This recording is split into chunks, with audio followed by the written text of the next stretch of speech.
En Contexto, una mirada a los derechos humanos. Con Daniel Vázquez. Conversamos esta tarde con Daniel Vázquez. ¿Cómo estás, Daniel? Buenas tardes.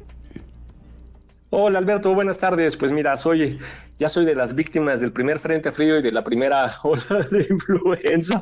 A ver si logramos acabar la columna sin que me dé un ataque de tos, man. No te preocupes, incidentes así pasan. A mí me acaba de ocurrir uno, pero bueno, no sucede nada. Vamos a hablar de un tema muy serio. Se fue Blanca Martínez, una reconocida activista de derechos humanos y todo al parecer por un caso polémico vinculado con su salud, Daniel.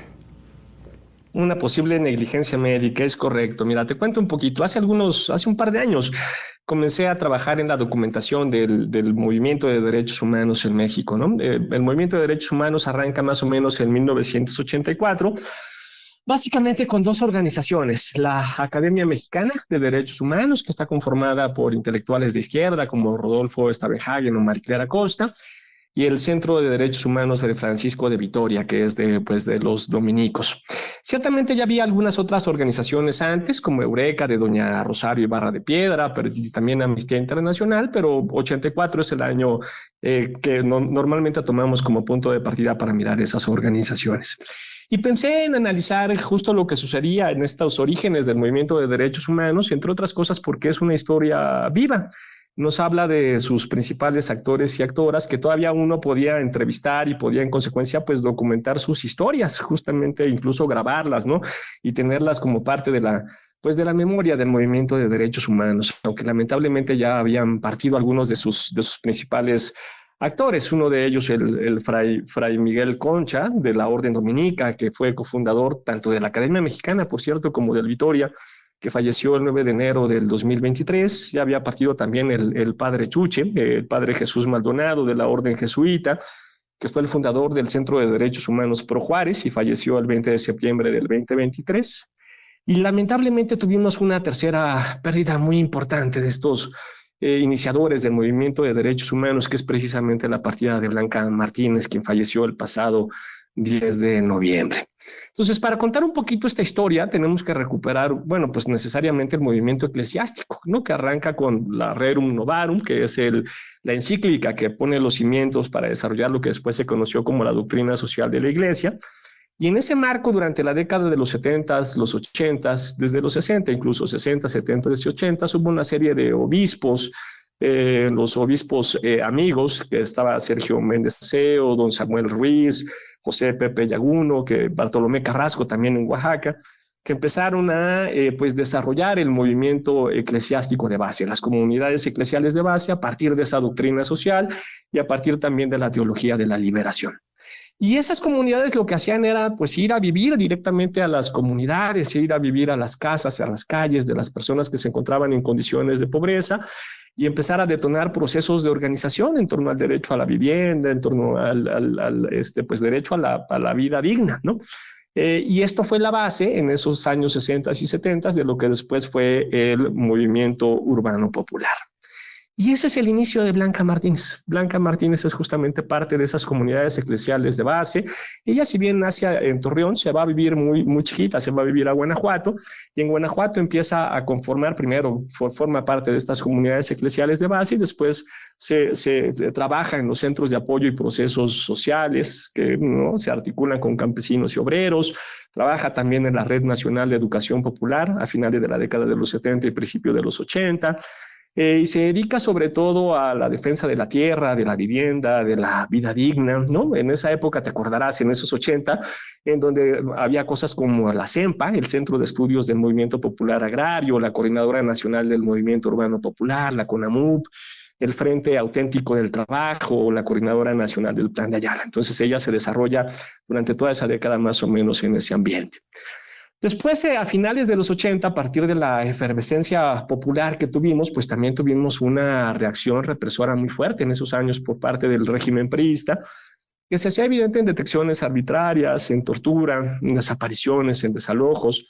Y por eso es que ese mismo movimiento urbano popular, ese mismo movimiento eclesiástico de base, empieza a formar las primeras organizaciones de derechos humanos, como esas que yo te contaba. Y en ese marco andábamos, en ese proceso popular, por un lado, urbano popular y de movilizaciones de derechos humanos, cuando llega en el 94 el levantamiento zapatista. Y lo que sucedió con el movimiento de derechos humanos en ese año es que de inmediato se vuelcan a Chiapas a hacer dos cosas: a documentar las violaciones a derechos humanos y a intentar romper el cerco del ejército. Y pues ahí también fue nuestra Blanca Martínez en 1994 a Chiapas, quien se sumó primero al equipo de la Oficina de Representación de la Diócesis para el diálogo con el Ejército Zapatista de Liberación Nacional, ¿no?, que estaba encabezado en ese momento por don Samuel Ruiz, y después al equipo de la Comisión Nacional de Intermediación, a la CONAI, que fue un órgano ciudadano de mediación que se crea en octubre del 94. Y ya, pues estando allá en Chiapas, nuestra querida Blanca formó parte del Fray Bartolomé de las Casas, el Fraiba para los cuates, que es otro de estos centros muy importantes de derechos humanos que se formaron a finales de los 80, y empezó a trabajar el tema de derechos de los pueblos indígenas, de conflicto armado, de graves violaciones a los derechos humanos, incluso por los grupos paramilitares que empezaban a operar en Chiapas ya por esos años. Y en Chiapas se quedó desde el 94 hasta el 2009, ¿no?, trabajando justamente a favor de las comunidades, de los colectivos indígenas y en el proceso de construcción de paz, cuando finalmente pues la invita don Raúl Vera a dirigir el Centro de Derechos Humanos Fray Juan de Larios en Saltillo, Coahuila.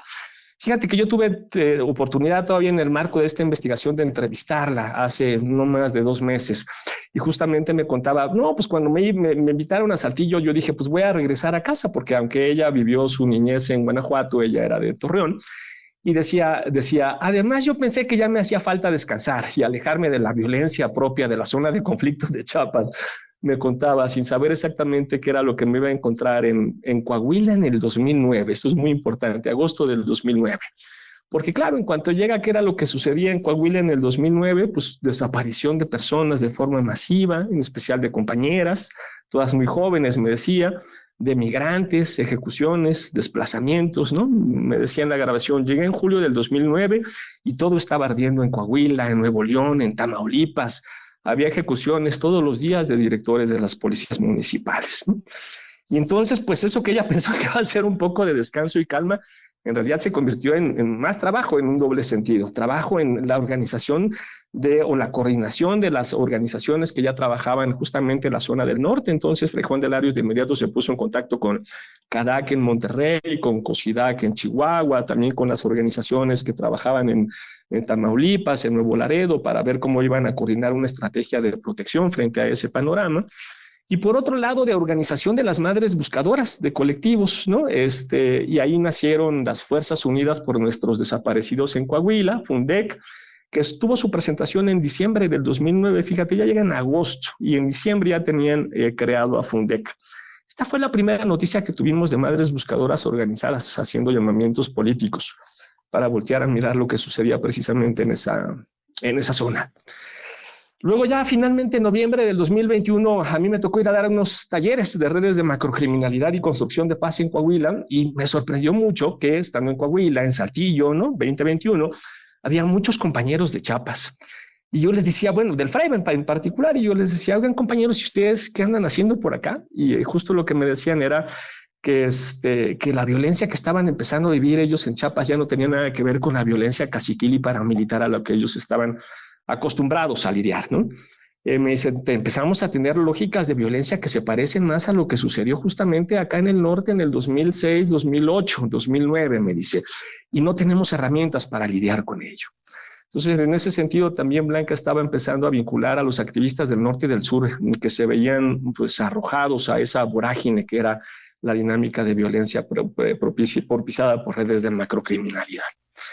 Finalmente, la última vez que logré abrazar a nuestra querida Blanca fue el 10 de mayo del año pasado, en la conocida marcha que hacemos todos los 10 de mayo con las madres buscadoras.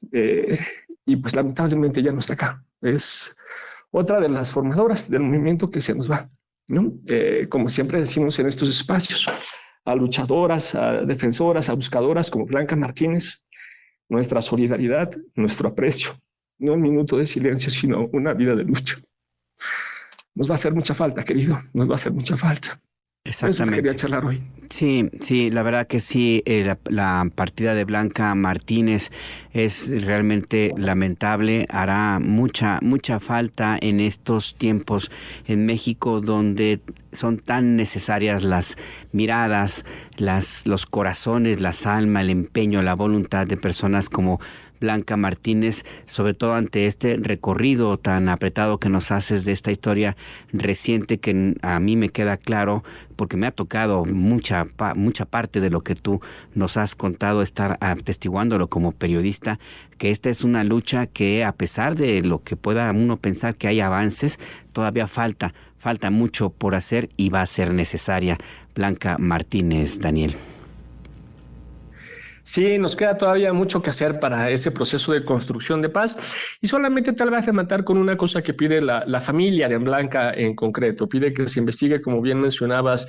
En realidad ella entró al IMSS en Saltillo, a un hospital del IMSS en Saltillo con una operación que se supone que era una operación normal, que en cuestión de días iba a estar recuperando su trabajo por la defensa de derechos humanos, con los colectivos de madres buscadoras y todo parece indicar que fue una negligencia médica lo que le quitó la vida. Entonces, por lo menos que se haga una buena investigación de qué fue lo que sucedió en su caso y que hay muchas manos, muchos corazones que estamos también puestos en este largo proceso de construcción de paz y de justicia que tenemos hoy en México.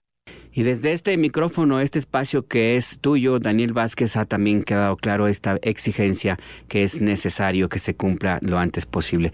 Te mando un fuerte abrazo, Daniel Vázquez. Gracias, querido. Un abrazo de vuelta. Un abrazo también para toda la audiencia. Hasta pronto y cuídate mucho.